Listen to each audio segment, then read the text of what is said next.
So hello mga boss, Louie to review sa HomeCAD Operator. Ngayon naman tuturuan ko kayo kung paano ayusin yung dimension nyo. Madami kasi akong nakikita na nagsisend sa akin ng mga CAD file. Yung napapansin ko yung mga dimension nila hindi maayos. Kaya ayusin natin ngayon mga boss. Tapos meron akong ipapakita dito na command na magugustuhan nyo. Kaya huwag natin patagalin pa mga boss, simulan natin. Intro.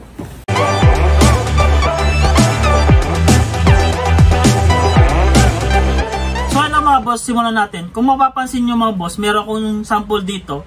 Ito yung binigay sa akin sinad sa akin ng subscriber natin, nagpatulong siya. Tapos makikita, kung mapapansin ko mga boss, meron siyang itong mga text niya.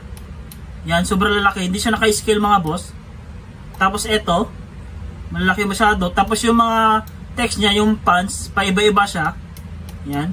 Tignan yung mga fonts niya, iba-iba. Yan. Tapos yung dimension, hindi naka-scale. Kaya ayusin natin to para mapaganda yung ginawa niyang drawing. Pupunta tayo dito mga boss, no? Ito pala yung mga sample na gagamitin natin kapag nag-i-scale tayo ng mga dimension.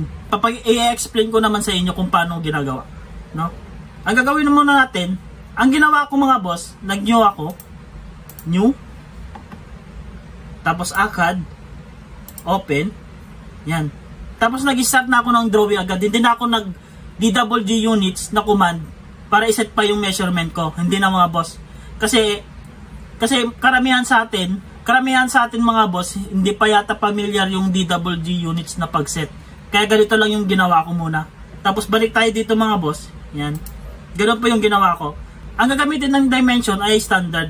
Type lang natin dim style. Yan. Tapos mag-new tayo. Click nyo na itong standard.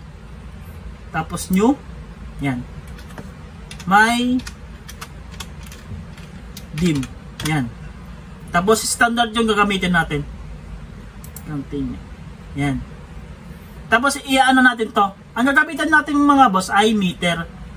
Kaya yung punta tayo sa text muna. Ito. Ang text natin ng height 0.25. Yan. Ito, punta tayo sa lights. Yan. Okay naman to. Kunwari, i-yellow muna natin. Tsaka red. Yan. Pwede naman ganyan mga boss. O pwede naman kayo gumawa ng layer nyo. Tapos ito, okay na siguro to. Yan. Ito. Architectural tick ang ginamit ko mga boss. Ito. 0.0. Ang ginamit kong arrow size, 0.25. Yan, okay na yan. Tapos punta tayo din sa lines muna. Ito okay na to mga boss. Yan. Para baguhin nyo na to. 0.25 din. Yan. Tapos yung layo okay na yan mga boss. Text okay na. Feet. Ito okay na to. Primary units is ito. 0.00 lang natin yan. Tapos yung feet natin mga boss, always keep text between X line. Tapos yung text, yan.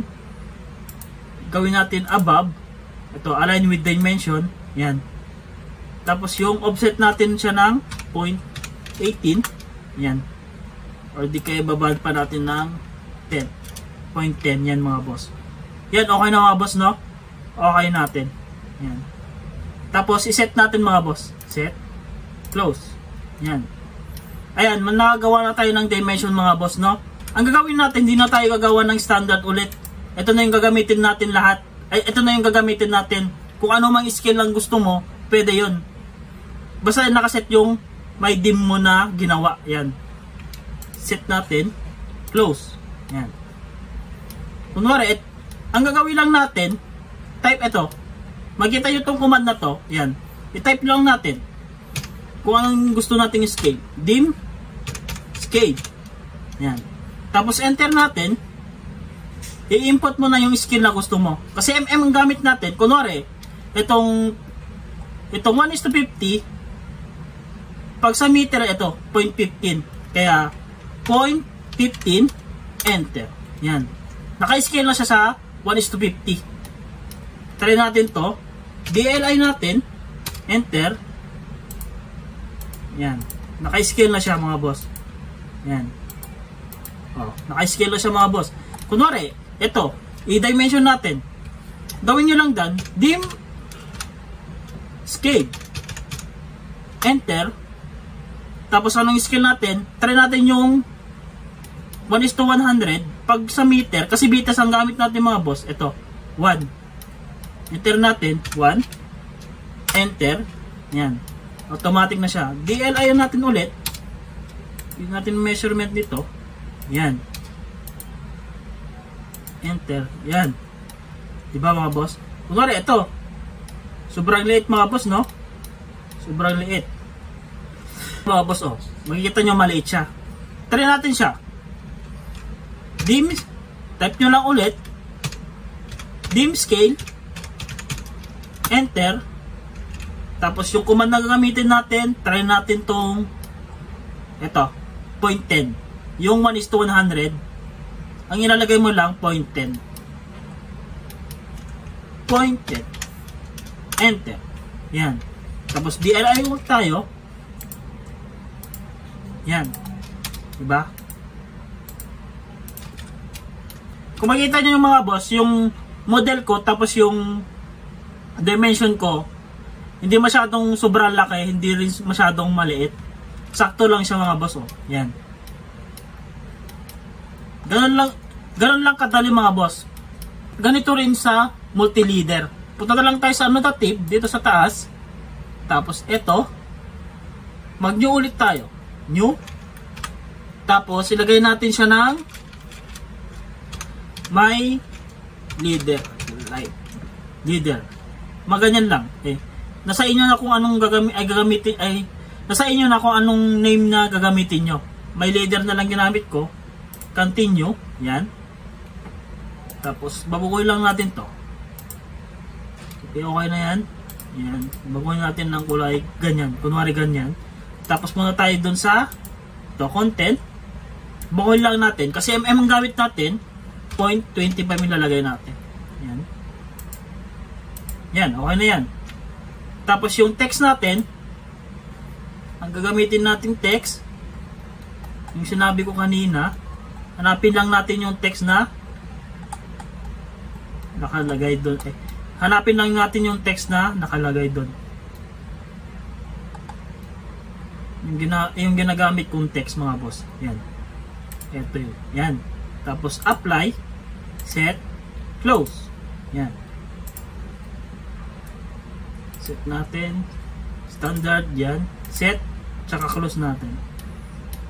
Ito. Ang ginamit nating scale kanina dito mga boss ay 1:100. Type lang natin ulit.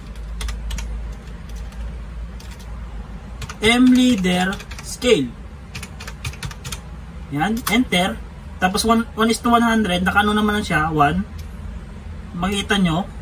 Yan. Gamit natin 1:100 sa meter ay 1. Tapos enter natin. Yan. mleader natin siya. mleader. Enter. Tapos yan. Box. Tapos box natin. Yan. Naka-box na siya mga boss, oh. Yan. Tapos punta tayo para sa dimension ng mga boss. Bukunin natin yung fonts ng text natin. Punta tayo dito, modify. Tapos bukuin natin yung text natin. Ito, hanapin lang natin yung text na ilalagay. Yung text na yan nilagay natin dun sa sample mga boss. Hanapin natin. Ito yun. Set. Tapos close natin. Okay. Set. Tapos close. Yan. Bago na mga boss. Ayan, para parehas na. Kunwari ito, anong scale natin kanina dito mga boss? 1:50. Gawin na natin. mleader scale. Enter.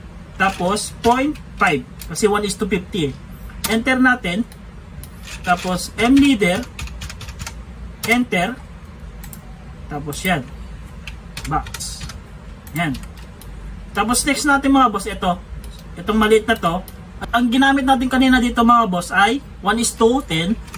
Kaya mleader scale. enter. Gawin natin ng 0.1. Enter, kasi 1:10. Tapos mleader natin ulit. Enter. Yan. Tapos box. Yan. Ganun lang kadali mga boss kung paano gamitin yung dimension na naka-scale. Oo nga pala mga boss, kung makikita nyo dito mga boss, eto, pag nagta-type tayo ng command, di ba, sobrang haba naman yan kung ita-type mo pa yung ano, kunwari itong mleader scale, ita-type mo pa yung ganyan para magpakita yung command. Ang gagawin natin, isi-short natin to. Gagawa tayo ng ibang command nito. Itong dim scale tsaka mleader scale. Ang gagawin lang natin mga boss, ganito lang yan. I-type lang na natin yung aliens edit. Ayan. Ito mga boss, oh, ito. Tapos enter natin. Yan. Makikita na natin yung ano dito. Ang gagawin lang natin mga boss, edit lang natin. Ayan. Tapos i-search lang natin yung dim scale. Papalitan lang natin ng command mga boss para mas madali tayong mag-type. Hindi yung ita-type pa natin lahat to ng dim scale. Sobrang haba naman masyado no mga boss. Ayan. Click nyo yan. Tapos ito, palitan natin ng command.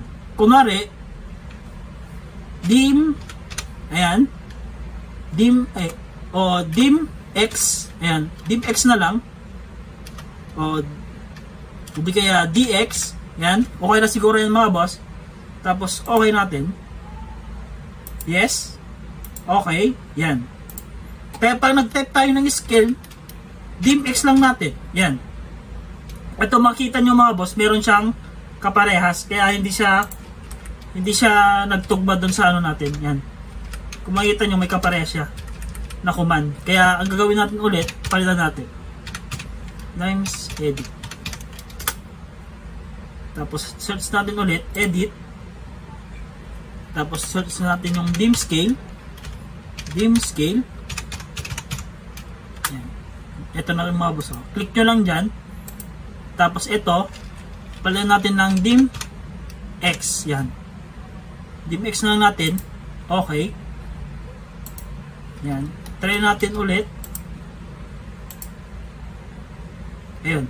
Nakaano na siya, no? Apply natin. Yes. Tapos okay natin. Yan. Tapos para nag-command ulit tayo, dims x na lang. Hindi na yung sobrang haba na ano. Hindi yung itatype pa natin lahat ng dim scale. Yan. Tapos ganyan. Ang gagawin lang natin, dim x na lang. Yan. Enter natin. Yan. Pakita na. Tapos type mo na lang yung scale. Enter. Tapos DLI. Yan. DLI natin. Yan mga boss. Yan. dim x na lang. Yan. Enter. Tapos ilagay natin 1:1 na scale. Ang 1:1 na scale sa meters ay 1 lang. Enter. DLI natin. Yan. Diba? Sobrang dali na mga boss. Tapos baguhin na rin natin itong mleader scale. Type natin ulit. Aliens edit. Yan. Tapos edit natin ulit. Type lang natin to. Type lang natin yan. Mleader scale. Yan. Ito. Click nyo yan. Tapos ang command natin ngayon, mlx na lang. Yan. Yung medyo tanda nyo din mga boss, yung nilalagay nyo yung command na gusto nyo. Tapos okay natin. Yes. Okay. Tapos apply. Yes. Tapos okay. Yan. mlx. Ayan. Nagpakita ng mga boss. Enter. Tapos yung scale natin, try natin mga 1:100. Tapos mleader natin, enter. Yan. Yan mga boss. Para mas madali yung command natin. Hindi yung i-command pa natin lahat to. Gawa na lang kayo ng command na mas maikli. Kaysa naman sa itatype mo pa lahat ng command na ito. Kaysa naman yung gumawa tayo ng sarili nating command, ang gagawin mo na lang, X. Yan. Yan. Tapos yung scale niya ng leader ay multi-leader mo. Yan. Ay ganoon din dito sa dim scale. Type mo lang dim X. Yan. Tapos type mo yung scale na gusto mo. Ganun lang kadali mga boss, no? Yan. Siguro naman ni-explain ko lang maayos yung paggamit ng dimension na naka-scale para mas maganda yung ginagawa yung drawing. So hanggang dito na lang mga boss. O nga pala mga boss, naalala ko yung part 2 ng Autobar, isusunod ko naman to. Meron lang, napansin ko lang yung nag-send sa akin ng CAD file na napansin ko yung mga dimension niya para makatulong na din sa kanya. Para mapaganda yung drawing niya. Lalo na sa mga beginner na hindi pa familiar sa mga madaming command sa AutoCAD. Siguro mga boss, sobrang dami pa tong mga command sa AutoCAD na mga shortcut. Kaya isa-isa natin hanggang maturuan ko kayo. So hanggang dito na lang mga boss. Paalam na mga boss.